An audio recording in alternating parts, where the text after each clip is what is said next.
Au sommaire de ce 13h, rôle des circonscriptions administratives dans la mise en œuvre du programme présidentiel et du référentiel national de développement, principal sujet à l'ordre du jour de la conférence annuelle des CCA, la rencontre qui réunit les gouverneurs, les hauts commissaires et les préfets et des membres du gouvernement. Images et commentaires dans cette édition.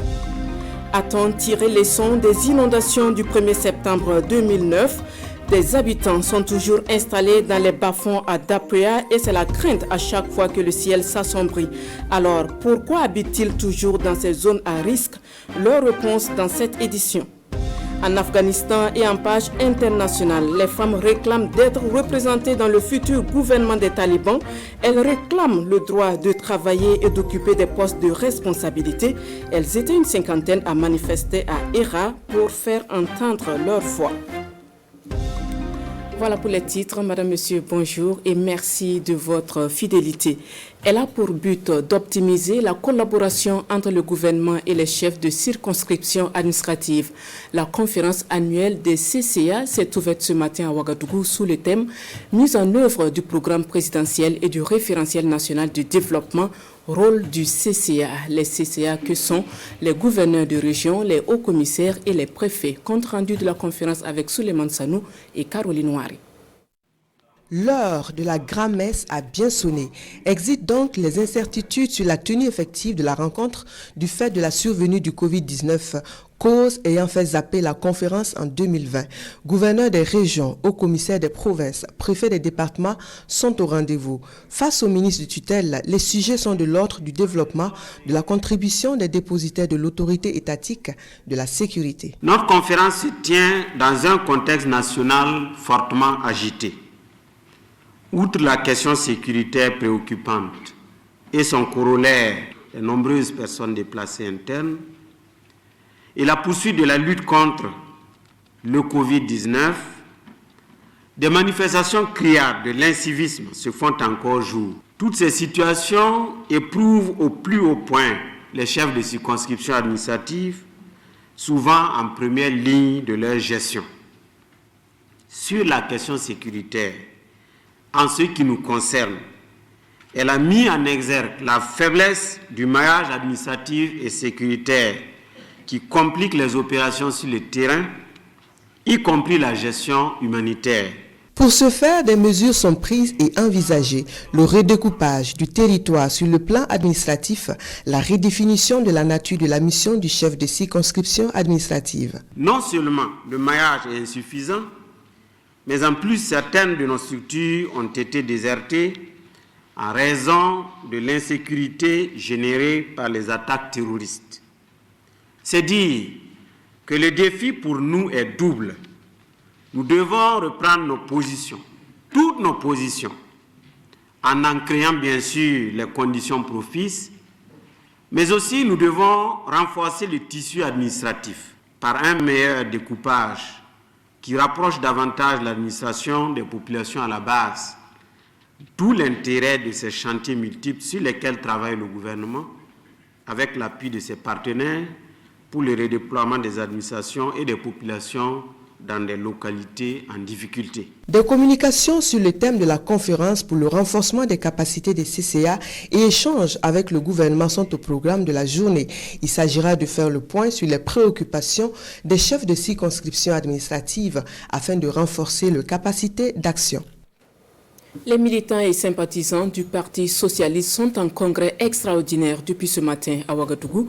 Ils vont passer à la loupe la vie du parti avant de se projeter vers l'avenir. Mais avant, ce parti affilié à la majorité présidentielle s'interroge sur sa contribution à l'édification d'un faisceau de paix. Roger Cam et bienvenue Tansa pour de plus amples détails.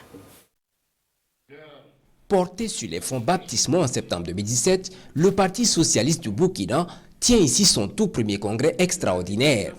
C'est un moment d'introspection avant de se projeter vers l'avenir. Nous avons trouvé qu'il fallait en fait refaire une analyse de ces 4 dernières années pour regarder qu'est-ce qui a marché, voilà, qu'est-ce qui n'a pas marché et aussi attribuer de nouvelles missions, en tout cas à nos organes du parti.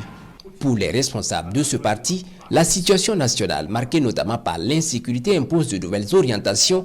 C'est pourquoi ils se proposent ici de mener la réflexion pour proposer des pistes de solutions à une sortie de crise au Burkina Faso. Je pense que c'est pour apporter de nouvelles touches. Tout ce qui va sortir des travaux, ça sera des contributions, des apports pour le développement de notre pays. Voilà, parce que nous pensions qu'aujourd'hui, on doit faire taire nos égos. Il faut en fait construire le pays ensemble dans une vision en tout cas de paix et de cohésion sociale. Parti d'obédience social-démocrate, ce congrès constitue pour le PS Burkina le point de départ de sa participation effective aux activités de la mouvance présidentielle, a laissé entendre son président Aboubakar Balima.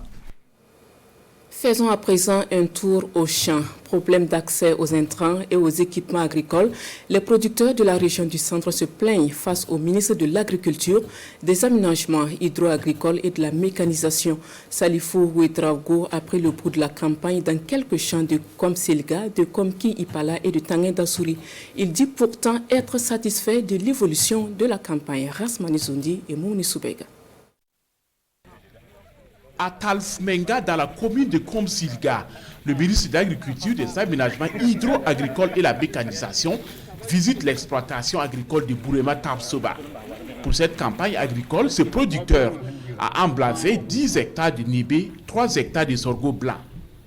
Ces recettes prévisionnelles se chiffrent à près de 700 000 francs CFA.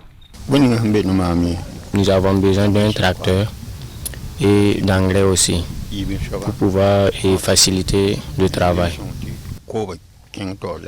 Yekoutin, dans la commune de Konki Ipala, le ministre Salifou Ouedraogo visite le site de vulgarisation de Niébé amélioré appelé Komkale, une variété qui produit 1500 kg à l'hectare, contrairement à la variété locale qui produit 1000 kg.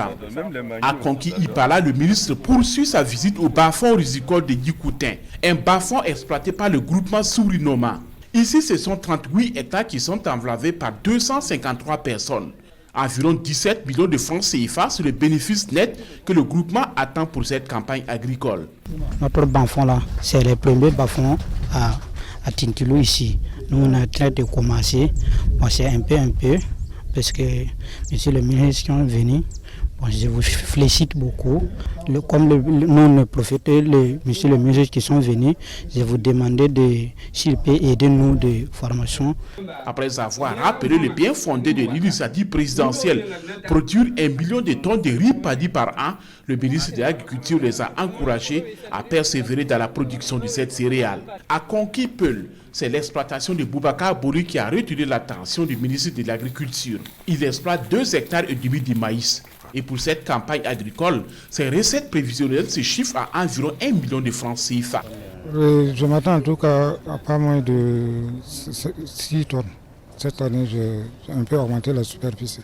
Mais l'année passée, j'ai eu 4 tonnes et demi. Nous avons des problèmes par rapport à l'obtention des engrais, de l'engrais. Et puis les produits phytosanitaires. Parce qu'il y a de fois des attaques, les chenilles légionnaires. La situation pluviométrique est très bonne au niveau de la région du centre. Si ces pluies se maintiennent régulièrement, nous pouvons s'attendre à atteindre nos objectifs de production qui sont de 100 000 tonnes au niveau de la région du centre. Avec la Covid-19, l'engrais s'est fait rare et les prix ont flambé. Néanmoins, au niveau du gouvernement, nous avons mis en place la CAIMA, la centrale d'approvisionnement en intrants et matériel agricole, qui a permis de pouvoir, un temps soit peu, mobiliser 17 000 tonnes. Tintourou est la 5e étape de la visite du ministre Ouedraogo. Ici, il vient encourager et féliciter Amilou Cabré, producteur maraîcher. En saison sèche comme en saison pluvieuse, il s'investit dans la production de la culture maraîchère avec 7 employés permanents. Pour cette saison, les recettes prévisionnelles d'Amilou Cabré se chiffrent à plus de 1,5 million. Le ministre de l'Agriculture, des Aménagements hydro-agricoles et la mécanisation a fait également un tour au centre de production de Green Cross à Zoktouli. Salifou Ouedraogo est allé encourager le responsable de ce centre de mécanisation et les femmes du groupement Lagntaba spécialisées dans la fabrication du compost. Que deviennent les sinistrés des inondations du 1er septembre 2009 ? 12 ans après, la vie a repris son cours à Dapuya, l'un des quartiers les plus inondés à l'époque de la capitale. Souvenez-vous, des parcelles avaient été attribuées aux sinistrés à Yakma, mais ils sont toujours nombreux à demeurer dans les zones à risque à Dapuya et les raisons évoquées sont multiples. Suivons plutôt ce reportage de Amadou Iboudo et Ismaël Diloma Sirima.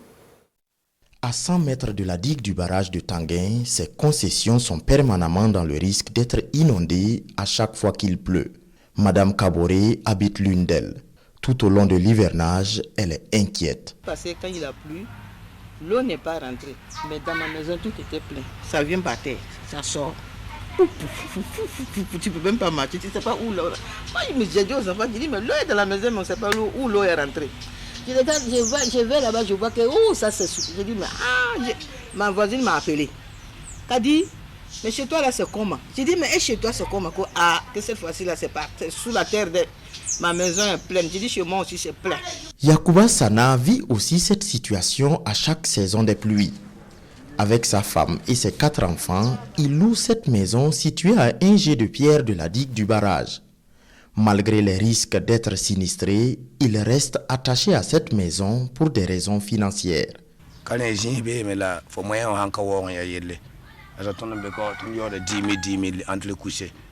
Bon, faut on entend yen dinga to, ka gunche tenta 20 000, 25, 30 000. La mam jour faut encore tomber. La haje me 10 000 là. Ba never na song for na yo. Madame Kaboré soutient aussi qu'elle n'a pas d'autre choix. Elle reconnaît par contre avoir reçu une parcelle à Yakma ainsi que du matériel pour se reloger. Cette main tendue du gouvernement est très courte selon elle. Quand on te donne une parcelle, on te donne les moyens d'aller construire. Ils ont donné quoi? 50 000 francs, ça peut faire quoi? C'est tous nous qui sommes partis à la retraite. Vous m'avez donné une parcelle, vous ne m'avez pas donné les moyens de construire. Je vais faire comment? Moi, je suis venu avec pour moi. J'ai fait du ciment, j'ai fait des briques et j'ai renforcé mon point. J'ai renforcé, j'ai fait d'autres choses avec ça ici. C'est pourquoi cette année il a plu, même je n'ai pas bien senti. Nettoyer le bas-fond et le débarrasser de toutes ces ordures est la solution idoine selon les riverains. En attendant, ils ne sont pas prêts de quitter leurs maisons qui sont nez à nez avec les marécages. L'un des engagements de l'Agence d'investissement des Nations Unies, c'est de contribuer à améliorer les pratiques d'épargne et de gestion des dettes des populations rurales. Pour l'atteinte de cet objectif, l'UNCDF et ses partenaires ont organisé à Tinkodgo une série de formations au profit des formateurs en éducation financière. Hassan Guébré et Bernard Diasso ont assisté à la clôture de la rencontre, suivant leur compte-rendu. La formation des formateurs en éducation financière, y compris les modules digitalisés, a concerné les conseillers techniques communaux du projet Weyupani, les facilitateurs et superviseurs des systèmes financiers décentralisés des partenaires, les agents de crédit du FARF et le personnel du secrétariat permanent pour la promotion de l'inclusion financière. 4 jours durant, la trentaine de participants ont été outillés de support en éducation financière. J'ai eu des participants qui ont été vraiment très proactifs. Tout le monde a participé et ça a facilité vraiment le déroulement de la formation. En recevant leur cahier du participant, attestation et guide de formation, ces formateurs désormais avisés auront pour la suite la responsabilité des formations des entreprises forestières villageoises et des membres des groupes d'épargne. C'est une formation qui va nous permettre de transmettre des savoirs à nos entreprises forestières villageoises afin de les aider à mieux exercer leurs activités qui vont pouvoir générer des revenus pour le bien-être des communautés. La mise en œuvre de ces formations a été faite en 5 sessions avec la collaboration de plusieurs projets partenaires de l'Agence d'investissement des Nations Unies, UNCDF. À ce terme-là, nous avons formé 93 formateurs en éducation financière. Et ces formateurs-là donc ont également pour mission d'aller dans les différentes régions du pays pour former également les ménages et également les entreprises dans toutes les communautés rurales du Burkina. La présente formation fait suite à une série de formations des formateurs en éducation financière débutées en juillet dernier. Elle vise l'amélioration des pratiques d'épargne, de gestion des dettes, de budgétisation et partant renforcer le développement économique des communautés rurales. Autre point dans cette édition, le programme d'appui aux industries créatives et de la gouvernance culturelle et le programme d'appui au secteur de la culture sont les dossiers phares de l'Assemblée sectorielle des projets et programmes du secteur de la culture, des sports et loisirs. Une rencontre qui a débuté ce matin à Ouagadougou et va permettre d'analyser les rapports de performance des différents projets. Nous en savons plus avec Amadou Boudou et Ismaël Diloma Sirima. Une journée pour analyser deux rapports de performance. Le premier concerne le programme d'appui aux industries créatives et de la gouvernance culturelle. Le second rapport de performance à être analysé est celui du programme d'appui au secteur de la culture. Il ressort que nous sommes dans des performances moyennes, j'allais dire. Il y a un projet qui est classé au vert au premier rang et le deuxième projet est à l'orange. C'est-à-dire dont il faut encore faire des efforts. Pour améliorer ces projets et programmes, des recommandations sont attendues de cette rencontre. Une activité suivie de bout en bout par les partenaires techniques et financiers. On donne aussi un appui au fonds de développement culturel et touristique, notamment pour des activités culturelles. Ce sont des appuis en même temps techniques et financiers, donc on appuie ce secteur avec... ce sont 2,5 millions de francs suisses, donc ça sera 1,6 milliard de francs CFA sur 4 ans. Ces fonds de la coopération suisse sont principalement orientés vers le secteur du théâtre et du cinéma. L'arbre toujours à l'honneur en cette saison des pluies. Dans la région du Centre-Sud, l'Association pour la gestion des ressources naturelles pour un développement durable joue sa partition. De nombreux plans seront mis en terre dans la commune de Nobéré et le lycée Nobili a reçu sa part pour reverdir ses environs. Conson Koulbali et Sébastien Zongo. L'Association pour la gestion des ressources naturelles pour un développement durable contribue au renforcement du couvert végétal de la province du Zunwe-Ougo, région du Centre-Sud. Dans la commune de Nobéré, ses membres mettent en terre des plants utilitaires, notamment fruitiers, dans l'enceinte du lycée de Nobili. De façon pratique, nous allons nous organiser, nous allons affecter les différents plans par classe. Et nous allons organiser les scolaires en sorte que les délégués de classe pourront s'organiser avec leurs camarades et on pourrait arroser tout le long de l'année et puis s'occuper des plantes jusqu'à ce qu'elles puissent se développer normalement. L'activité se veut une réponse à l'appel à planter à l'occasion du mois de l'arbre lancé le 7 août dernier par le président du Faso. Une action qui ne s'arrête pas à ce seul établissement scolaire. On a 2 CG publics, 2 CG privés et 15 établissements d'enseignement primaire seront reboisés aussi. Ici c'est 50, 5 pour les autres et les responsables coutumiers auront chacun 2 plans pour reboiser. 60 plans sont prévus pour cette activité de l'Association pour la gestion des ressources naturelles pour un développement durable. Une organisation dont l'un des objectifs est de lutter contre la dégradation de l'environnement par le reboisement. Hors de nos frontières et en Afghanistan, à quelques heures de la publication de la liste du gouvernement des talibans, des femmes font entendre leur voix à Hérat. Elles appellent au respect des droits des femmes et réclament d'être représentées dans le futur gouvernement. Suivant. Elles réclament d'être représentées au gouvernement. À Hérat, une cinquantaine de femmes ont manifesté alors que les talibans pourraient dévoiler ce samedi la composition de leur gouvernement. Les nouveaux maîtres de Kaboul ont promis une équipe inclusive. Les Afghans et la communauté internationale les ont donc pris au mot. Cette nouvelle équipe sera-t-elle ouverte à divers groupes ethniques et religieux? L'incertitude demeure, mais elle ne devrait probablement pas compter de femmes en son sein d'après de récentes déclarations de leaders talibans. L'annonce du gouvernement sera en tout cas un premier test pour la communauté internationale qui est sur une ligne de crête entre non-reconnaissance politique des talibans d'un côté et volonté d'entretenir un dialogue avec eux malgré tout de l'autre. Nous devons développer un dialogue avec les talibans sur de nombreuses questions. Premièrement, sur la façon de les aider et comment apportons-nous l'aide humanitaire. Deuxième point, comment prendre en charge les nombreuses personnes qui sont prêtes à partir et qui n'ont pas pu avoir de place dans les avions qui ont quitté Kaboul jusqu'à la semaine dernière. Nous devons tenir un discours de vérité aux talibans. Les talibans doivent comprendre que s'ils veulent des relations avec l'Occident, avec nous et nos alliés, et je sais qu'ils le veulent, alors la première priorité pour nous, c'est d'avoir un passage sûr pour ceux qui veulent partir d'Afghanistan. Une chose est sûre, le gouvernement taliban aura du pain sur la planche. Il lui faudra rebâtir une économie détruite par 2 décennies de guerre et largement dépendante d'une aide internationale, en grande partie gelée depuis leur arrivée au pouvoir. Les parutions du jour s'intéressent à la victoire des étalons du Burkina sur le MENA du Niger, un match joué dans le cadre des éliminatoires de la Coupe du Monde Qatar 2022.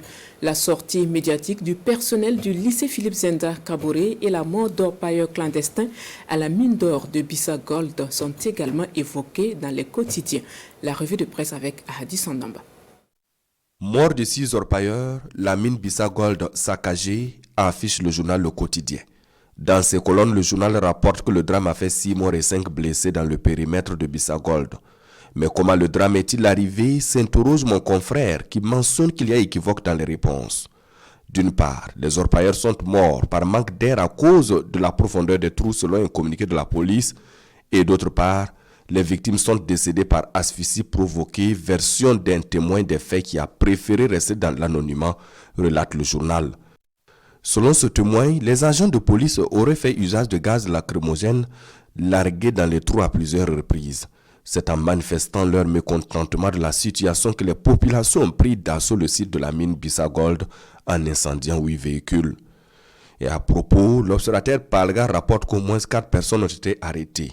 Selon un communiqué du procureur du Faso près le tribunal de grande instance de Kongoussi, après constatation du juge, 8 personnes sont décédées et une enquête a permis d'entendre 2 rescapés qui ont fait état de l'usage de gaz lacrymogène ayant entraîné panique et étouffement des orpailleurs clandestins estimés à une quarantaine. Une procédure contre X sera introduite pour homicide volontaire, précise le communiqué. Autre fait du jour, la sortie médiatique du personnel du lycée Philippe Zenda Kaboré. Fermeture lycée Zenda, grille de lecture du personnel, titre l'observateur Palga.